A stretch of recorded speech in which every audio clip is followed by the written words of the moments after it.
I don't know what's taking.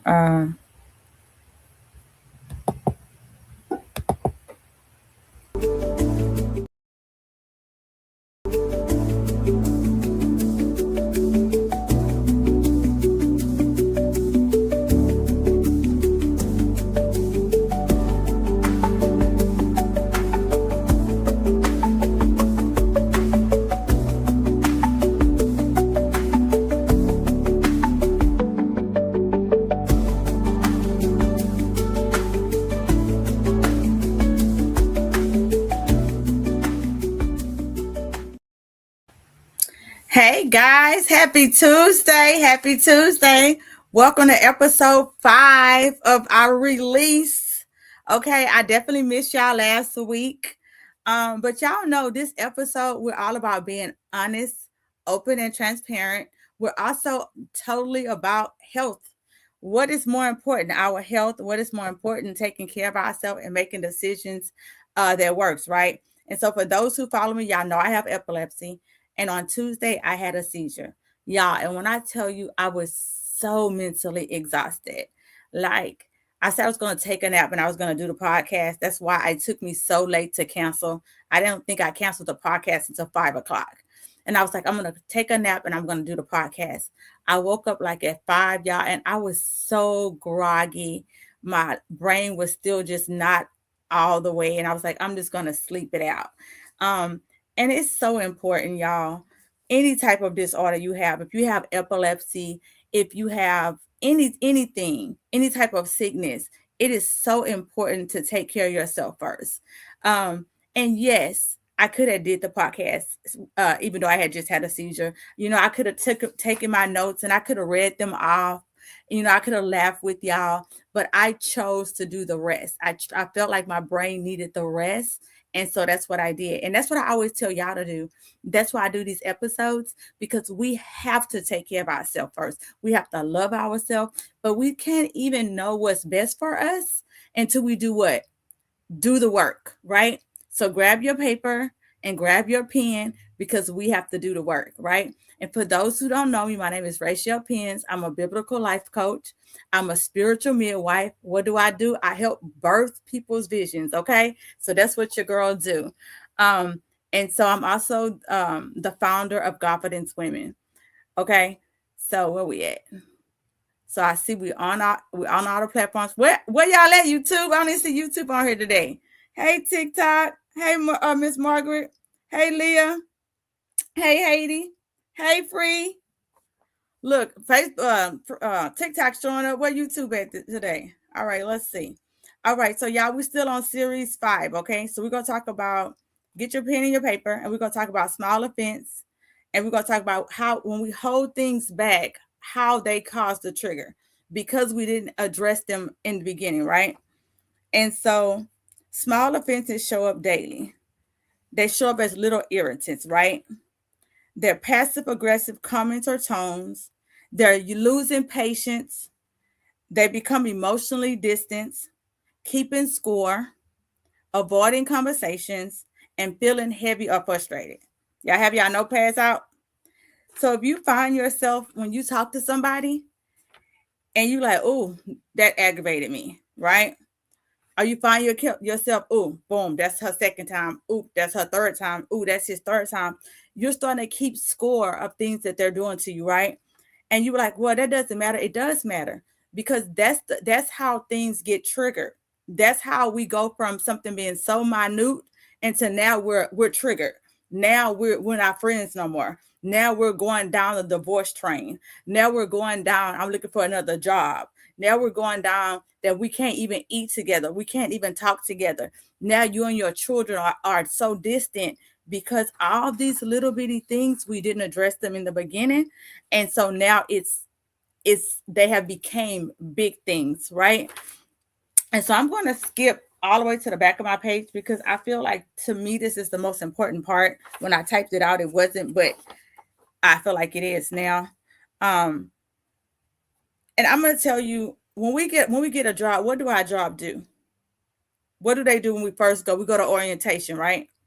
And in orientation, they tell you all the things. They tell you where the restroom is at. They tell you the rules, how many times you could be late. They tell you about your vacation if you have any. They tell you when you're going to get your promotion. They tell you all the things, right? When you get a job. Well, you know what, guys? I know nobody ever told us this, and there's no blueprint to getting married. There's no blueprint in relationships. There's no blueprint. But I'm giving y'all the key, the tokens, the things. I'm 51, right? So I'm telling you the things just out of life that I've already learned in life, right? If you start that relationship off with, hey, let's talk about the things that are just no-goes for me. These are the things that's a non-negotiable for me. When you start off in a relationship like that, me and my husband been married for 18 years now. I am his third marriage. Okay. And some people be like, oh, ain't no way I married no man who been married 3 times, right? I am my husband's second. My husband is my second husband, right? And so let me explain something to you. When I met my husband, mind you, I'm number 3. And people are like, I would never marry somebody who had 3 wives already. Can I tell you a secret? He already knows all the things that he don't want to do anymore. He already knows all the things that he need not do. He already knows what he's looking for, right? Sometimes we make so many mistakes in number 1, so many mistakes in number 2. We fumble the ball so many times and we do not get it right until we get to 1, 2, 3, 4, 6, 7, 8, 9, and 10. So I'm not telling people to keep getting married and divorced. I'm telling you, if you're not married, I'm telling you, if you are struggling in a relationship, I'm telling you, if you are struggling with your kids, the key to stop struggling is to grab that journal, like I told y'all. Grab that piece of paper and start writing those things that you want to see different. And I promise you, that's when your life going to change. You know why I don't, you know why you mad at me? Because you never told me what offended you. If you don't tell me that this is offending you until it offends you, now we both mad. Because now you telling me from an angry place, from a frustration place, from a pissed off place. But if you would have told me when you wasn't angry over breakfast, over lunch, hey, I don't really like this. Hey, I don't want you to do this. Hey, these are my expectations. When you're not angry, when you're not mad, when you're not name calling, when you're not saying this is the second or the third time I've already told you this, I've already addressed this before. I'm sick and tired of saying the same thing. But when you come at your spouse, when you come at your children, when you go to your employer or your employees, when you go to your friends from a place of honesty and not frustration, and that's why if you now, and I'm talking to a lot of different people, so I'm going to start from number 1. If you're not in a relationship yet, I want you to take your journal and I want you to write down the things that are your non-negotiables. And I feel like that's the reason why so many people fail in relationships. Because I'm going to be honest with you, we get in relationships so early and we never even know what our non-negotiables are. We don't even know what is that one thing that he or she could do that will push us over the edge. We don't even know what those things are that are unacceptable to us. We just going into that, oh, he's so fine. Oh, she's so pretty. Oh, and we just be running behind the man, my man, my man, my man, right? Running behind the girl, running behind the next skirt, running to the next relationship. And we don't even know what we like. I'm going to marinate on it. We don't even know who we are. And we're going from relationship to relationship. Are we in a relationship and we're miserable as hockey sticks in that relationship? And we're so miserable in that relationship because we've never established boundaries in that relationship. We don't even know what the boundaries are. How can you expect somebody to be a good woman or a good man to you if you don't even know what a good man or a good woman to you is or should be? So first, you have to know what it is that you even want in a relationship. What is that? What does that look like? Get your pen and paper out, because when I said it, something clicked in your head. Oh, this is what I want. Y'all, I had my first child in high school. Okay. So I don't know what a man or what a woman, what I'm supposed to be looking for. Right. So then I got right into a relationship, right into moving with him, not the right into being married, right into having a total of 4 kids, right into relationship. Right. So when I left my first husband, and anybody know my story, my husband was beating me. So it wasn't a choice of wanting to leave. It was a choice of survival. Okay. So when I left my first husband, I didn't even know really who I was. Like, what am I? I don't even know what I'm looking for. And ladies, men, I want you to be honest. I want you, if you are single right now, if you are looking right now, do you know who you are? Because that's what happened. I got out this relationship with these 4 kids, and all of these men, mind you, I was with him for 11 years, and all of these men was coming from everywhere. And I finally was like, wait, I'm overwhelmed. I'm overwhelmed. And I literally sat down in my closet while the kids was just playing, and I was like, what do I want? Like, what do I need? What what am I even looking for in the streets? Like, got 4 kids. Like, what am I even looking for in the streets, right? And I wrote down the man that I felt that I needed. This is how much money I make, so he needs to make what I make or more. Okay, I was a salary member of management, so I was making good money, but he at least need to make what I make or more, right? And no, you don't have to start with money, but you at least got to know where you're starting from, right? Okay, I have 4 children, so he can't have more than 2. Judge somebody else if you want to. I wasn't trying to have the Brady Bunch. Okay, why is it important? How do I know what I'm looking for if I don't even know what I'm looking for? I'm just being honest, guys. You have to know what you're looking for. That's with a job. If you look, and let's just go to a different angle, okay? When I tell you, got to know what you're looking for, let's say you're looking for a job. Oh, I'm looking for a job. Okay, what job are you looking for? How much money do you want this job to pay you? What side of town do you want this job to be on? Right? What are you bringing to the table when you come to the job? Marinate on it. Oh, I'm looking for a job. I'm looking for a job. I'm looking for a job. What job? What are you bringing to the table? What do it need to be at? And that's where we fall short so many times, because we keep saying we're looking for things, and then we get the thing and we like, oh, I don't like the thing. Well, because you didn't even know what you was looking for. And now I want to key in on people who are married. Okay? Because I don't believe in divorces unless you're getting abused. I had to leave my husband. He was beating me. Okay? If your husband is beating you, yes, I condone the divorce. Okay? Girl, run. Man, run. Okay? Because abuse, I'm just gonna say it. Like, there's not too many people that stop. Guys, I'm sorry. If your husband keeps saying he's gonna stop hitting you, I wish he would. I do. I pray for you. I want him to stop hitting you. If you're a girl and you're a guy and your wife is hitting you and you're holding on and hoping she's gonna stop, I do too. I hope she'll stop. But after stitches in my mouth, face bust open, hair pulled out, years and years, 11 years, it never stopped. So I don't condone abusive relationships. I honestly don't think that he'll ever stop hitting you. I don't think that she'll ever stop abusing you. But that's just only my own personal opinion. I wouldn't fight you in the comments with it either. I'm just saying.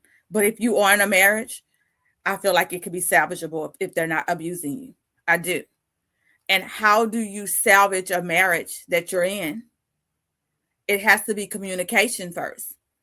And it has to be both parties wanting to salvage it. One person cannot be talking about, I'm trying to save my marriage, because one person can't save it. It has to be two. And so I'm going to start with the simple basics of anything really. It's communication. And the same way that you got that person is the same way that you can rekindle that marriage. Dating. And people are like, oh, I can't date because now we have children. Oh my God. I watched a couple on TikTok, and I've actually said I was going to try to do that too. I watched a couple on TikTok. They always be doing date night at home, right? And they always come up with these cute ideas, and they do date night at home.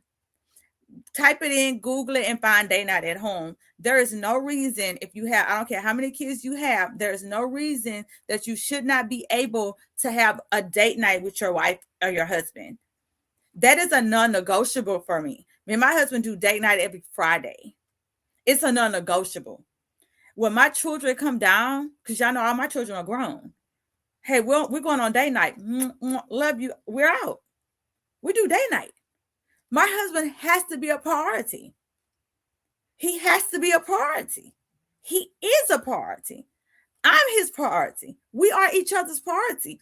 It's a laughter at his job. My husband is a surgical tech. He pulls calls. They're like, he don't pull no call on no Friday. No, he don't. He not switch with nobody on a Friday. He not working overtime on a Friday. He not switch with nobody on a Friday. Why? Because I am a priority to him. And that's how you rekindle the marriage. That's how you keep the marriage. That's how marriages get back solid, is go back to the basics. Because I promise you wasn't fumbling the ball when she decided to marry you. Well, I don't know. I've seen some foolishness. So I'm gonna go back to the positive. Right? So go back to the basics. Okay. So if you're in a marriage and you want to rekindle that marriage, I want y'all to pull out y'all paper and y'all pen, and I want you to be honest. These are the things that hurt me. How you talk to me, this hurts me. When you say this hurts me. And the other person, it's not your job to say yes or no to validate if it hurts that person or not. You can't tell me what hurts me. It's me that's being hurt. That's my validation. It's not for you to validate my hurt at all. It's for you to accept that hurt me, and for you to find another way to communicate to me, because I told you that hurt me. Anybody gonna probably, well, some of y'all gonna be like, we already know that's what you do. I'm a yeller. I used to be a yeller. Can y'all tell? I am naturally a yeller. Like, I'm from the country. First off, right? I'm a natural yeller. Hey, cousin, I'm a natural yeller. And my husband can't stand it. So after years of being married, he has come. So he does this, and y'all, and this is what I'm telling you, marriages can be salvageable, even when you are the opposite. Marriage can be salvageable by communication. My husband, I knows what he do not like, and he knows what I do not like. And how do we know that? Because we communicate that. And you don't communicate your do's and your don'ts when you're mad. You communicate your do's and your don't when you're happy at a picnic. Hey, babe, let's have a picnic. And at the picnic, with no alcohol, we're not going to have alcohol and talk about things that we want to change. No, you're gonna talk about the things that needs to be fixed in your marriage when you're sober, right? And we're going to talk about, hey, these are the things that's bothering me. These are the things that I want to switch. These are things that I want to change, right? And so I was talking about that. I'm a vocal person, right? And so I'm very, very dramatic, y'all. And don't let me not get my way. And right? And he just be looking at me. And then when I realized, he just like, I don't respond to the yelling.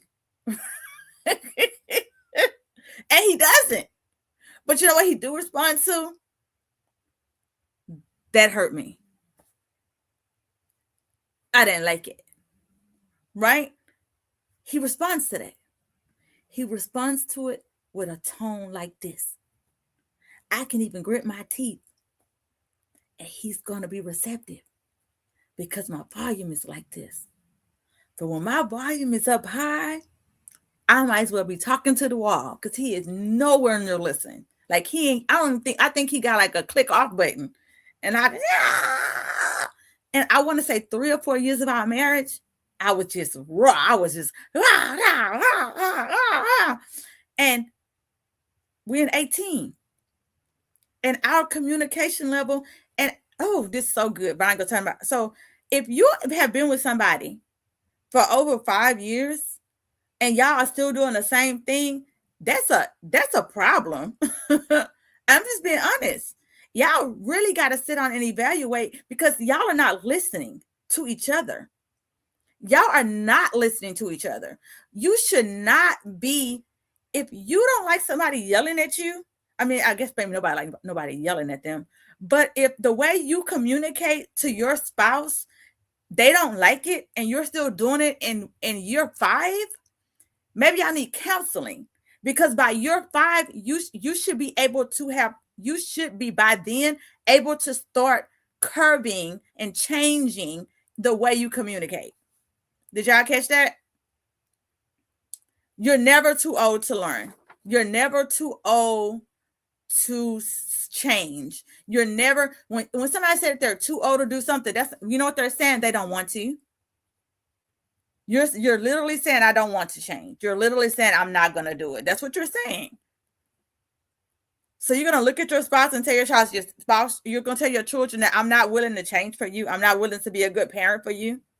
I'm not willing to be a good employee for you. I'm not willing to be a good boss for you. I'm not willing to change for you. That's what you're saying when you're saying I'm not willing to change, because everybody's willing to change. Okay. So hopefully I gave enough examples that everybody was able to catch some of that and ring it in and get it. So let's see. So listen, so what do I need emotionally? That's so, I hope y'all got your pen and papers out. What do I need emotionally? Y'all know I'm a journal writer. Y'all know I have quotes on my wall, because at the end of the day, if you don't know what you need emotionally, you cannot expect anybody else to get it. I don't think you can see my roses behind me. Oh, you can. Y'all see my roses? So I had started buying myself fresh roses because I just wanted to. Y'all know that I'm a stay-at-home wife. I work from home. I coach from home. And so I wanted to see fresh roses. And so I told my husband, like, oh, I want to have fresh roses. And y'all would be like, that's so why did you say that? I'm telling you that because that's something that I wanted. But how would my husband know that I want fresh roses if I didn't convey that? How do your spouse know something that you need if you don't convey it? I'm pausing because there's so many little things in our relationships. Oh, let's go a step farther. Let's talk about your job. There's so many things that we expect other people to know that they don't know.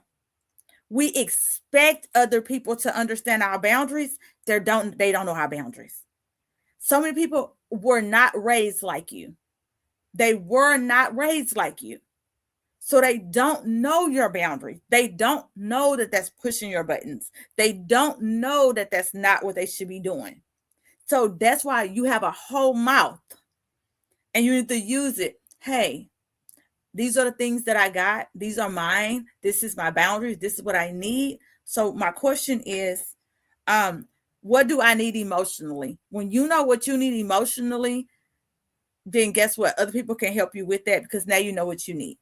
What I will no longer tolerate? This is such a good question to answer, because this is why people go to jail. And I'm going to break it down why I say that.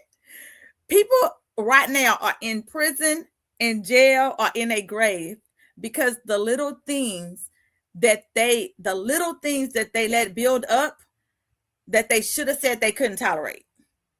Did y'all catch that? So let me say it again. You know that come on, Rachel. Let me think of a really good one because I want y'all to really catch it. Okay. You woke up late, right? You did. Not the traffic, not the car that's at the stop sign. You woke up late, right? So you woke up late. Now you're in a bad mood because you woke up late. Or you woke up late and then your spouse move something. So now you mad at your spouse. And then you get in the car and now you mad at the two cars that because they just the stupidest, right? And then they got to get blowed at.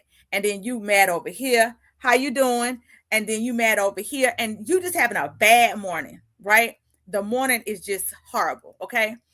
So we just going on, just having a bad day. And then something happened, right? The unthinkable, the something that you like, they better not ever, right? You get to the bank or you get somewhere, you at the grocery store, you with your wife, you with the husband, you with the kids, and the lady behind you, the man behind you, put their finger on your I'll tell you in a minute. So they take their finger and they do your baby like this. They take their finger and they put them inside your baby head. Come on now. Come on, trigger fingers. What's gonna happen? What's gonna happen? It's gonna be problems, right? Somebody probably going to jail. Somebody probably gonna be fighting, right? So, but what really happened? What really happened before y'all got to the grocery store and that lady or that older lady or that person touched your child? Because they touched them like this. They didn't do the whole little, a whole lot of things happen, right? But what really happened? You was in a bad mood because you woke up. You was in a bad mood before traffic. You was in a bad mood because you was already mad. Now your boss that made you mad, right? It's a whole lot of stuff that didn't happen. And boom. Now I gotta go spend this night in jail because I didn't flipped off, right? And so that's what we're talking about. Before things happen, if we go ahead and get a hold of things before they happen, we don't have to flip out so bad. So before you put your hand on my child, I can respond like, don't do that. Don't do that. That wouldn't be the best thing for you to do, right? Because I'm not so angry. I'm not so frustrated from my whole day, right? My girlfriend cheated on me. What do I do if she got with my best child? Let me tell you, that I don't have no advice for that. So I mean, it's not like I'm laughing. Because I am laughing because I feel like that's like I feel like I need to be sipping my tea to respond to that, and I'm not sipping no tea to respond.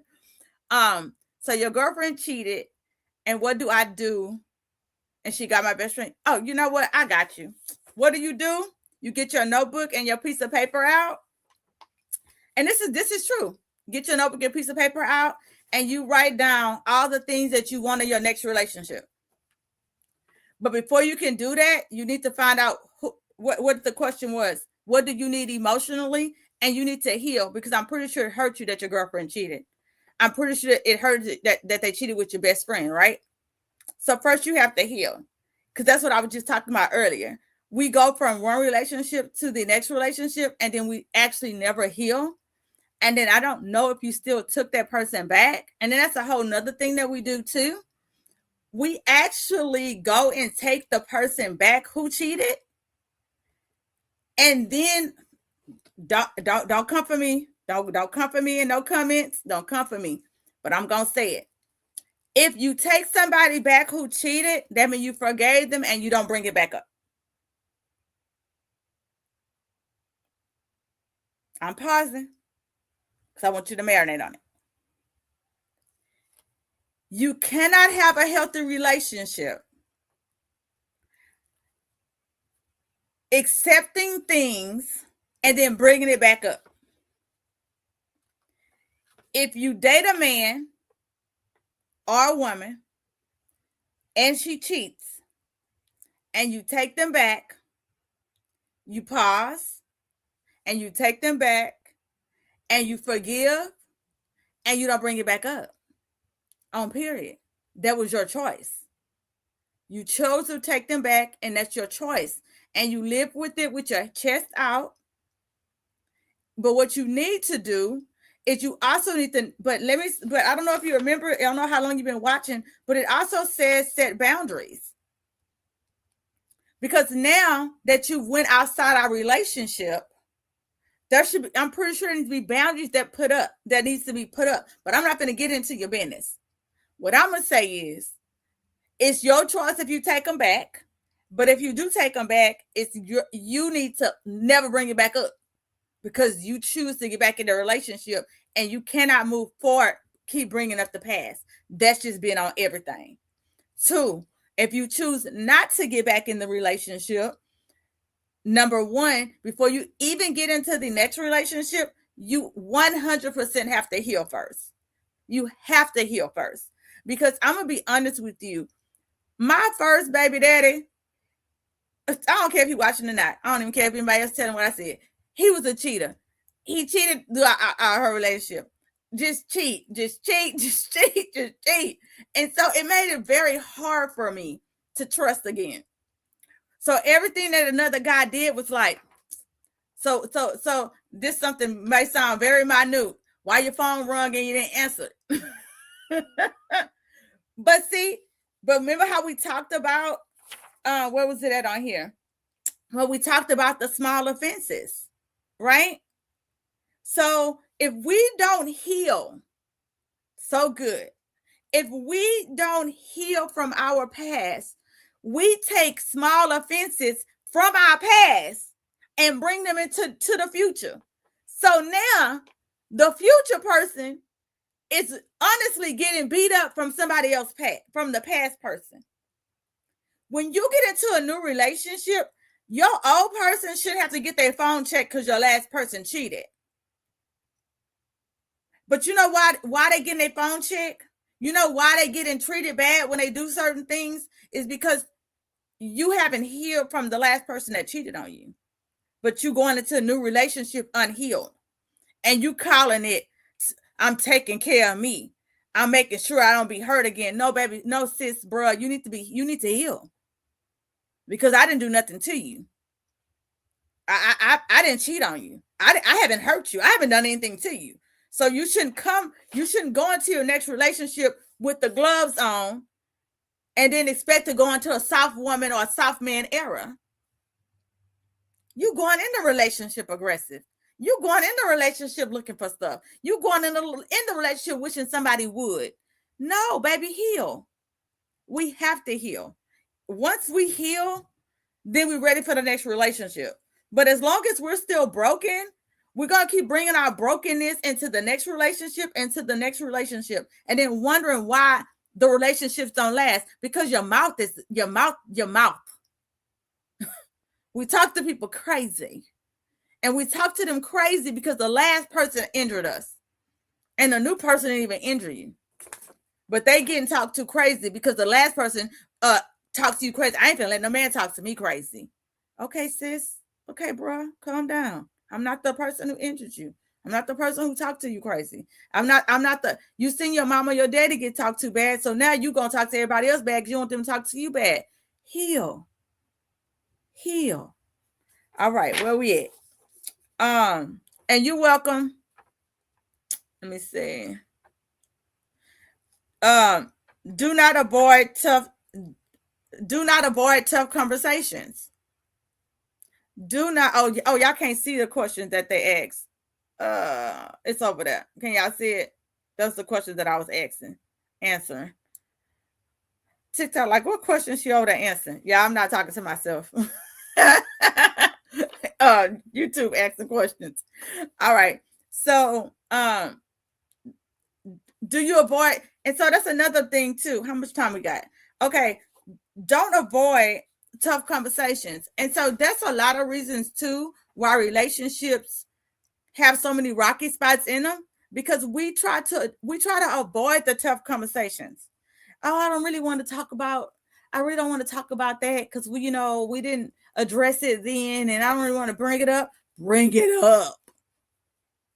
up.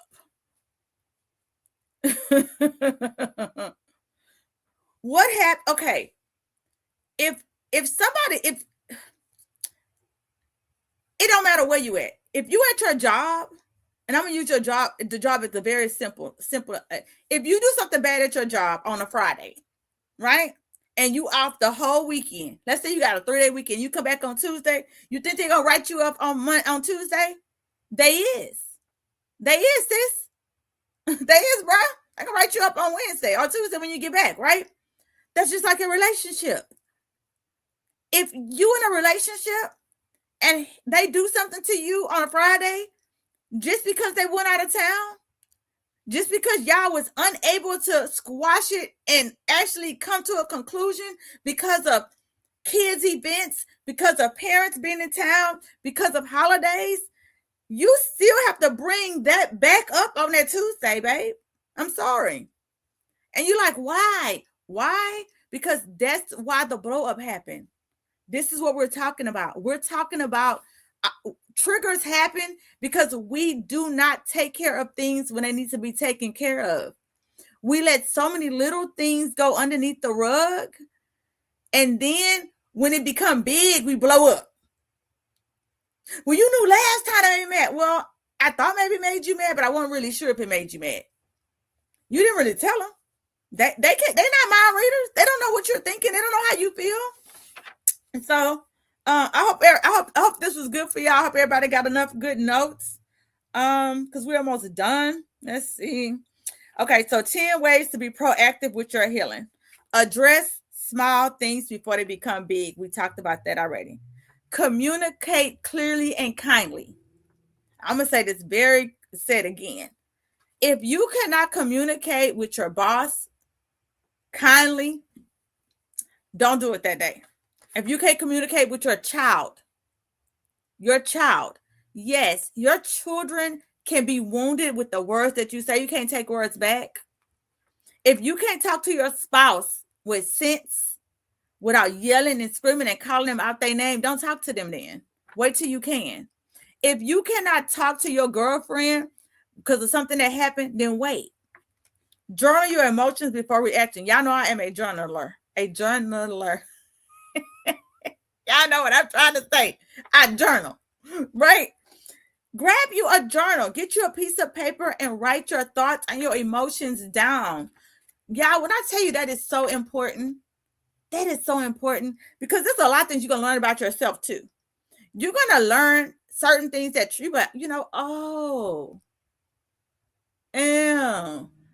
I think I wrote this before. I did. This is what triggers me. Oh, this place triggers me. Oh, this food triggers me. Oh, this person triggers me. Oh, when he gets with this person, they trigger me. And right when you start journaling, you're going to really start figuring out where them triggers coming from, right? But it also helps you write it out before you talk it out. Because sometimes you can, oh, this is so good too. Sometimes you be the darn problem. I said it. Sometimes you the problem. It ain't always your spouse. Sometimes it be you. Okay. Practicing emotional check-ins with yourself. Oh, that's so good.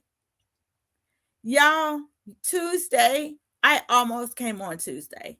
And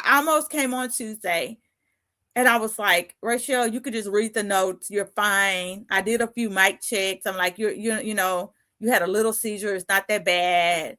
I was like, you can do it. And then I was like, no, you need to rest. You need to rest. And that's what I did.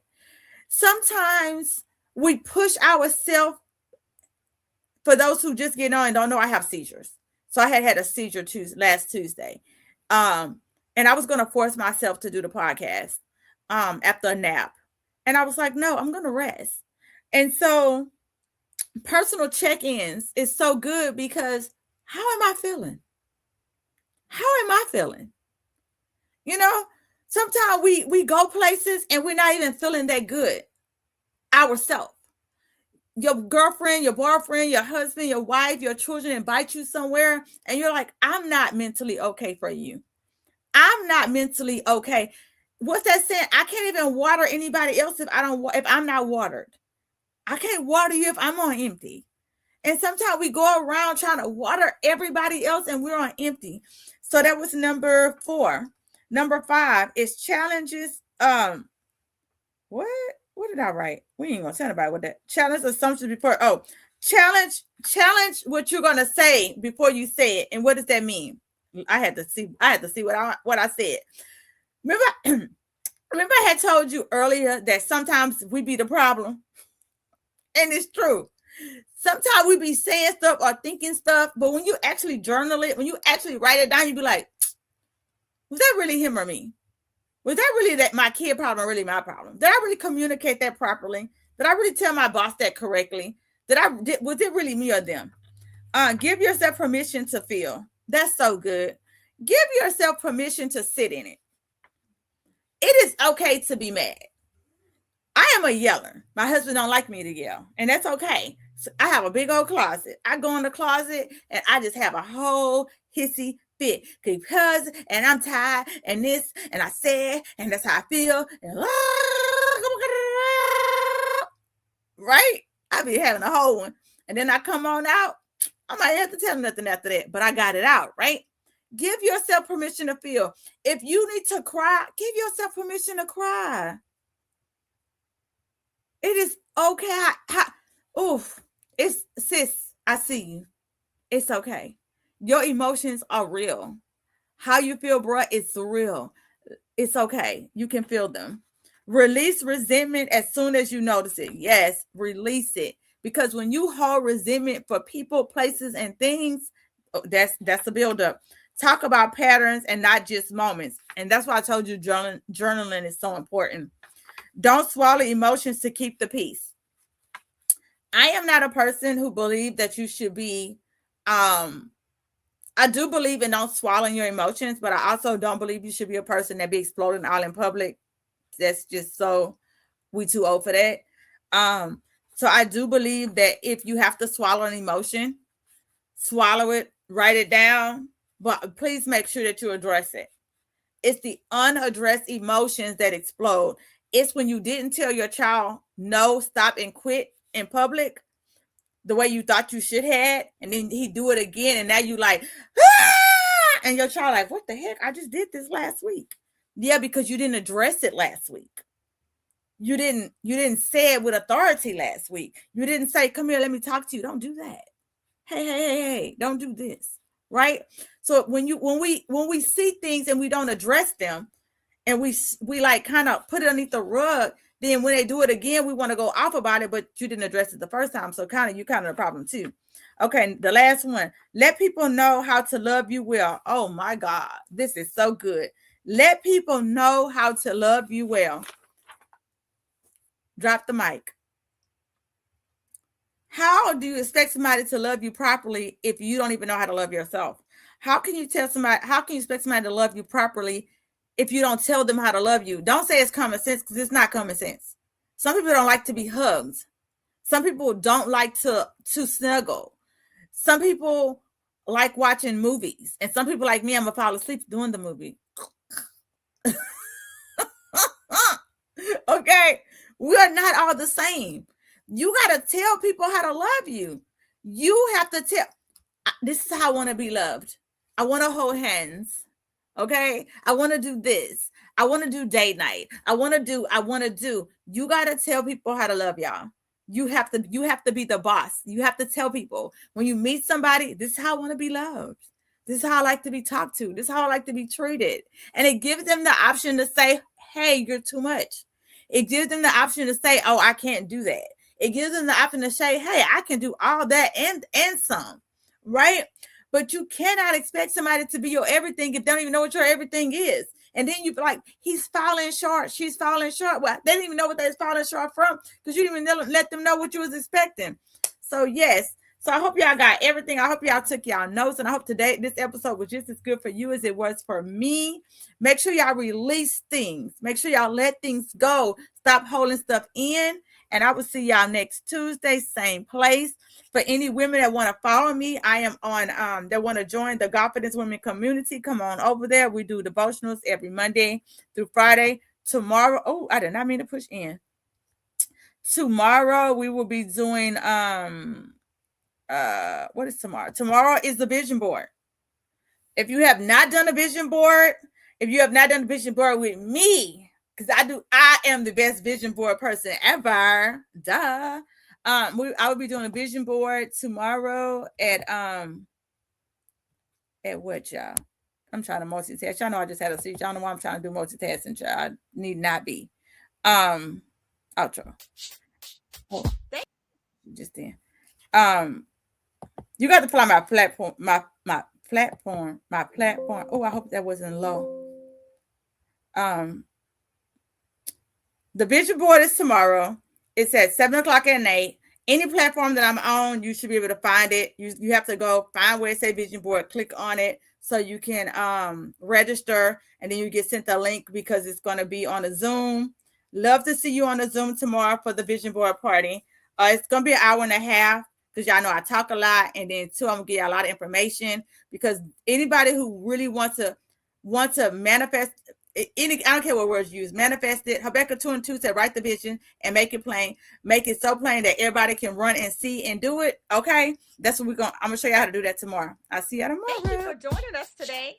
The Godfidence Women Podcast. Remember, your confidence is rooted in God, not in circumstances. Keep shining, keep believing, and keep walking in your confidence. Until next time, stay blessed and stay bold. Thank you. And remember, share the podcast. Sharing is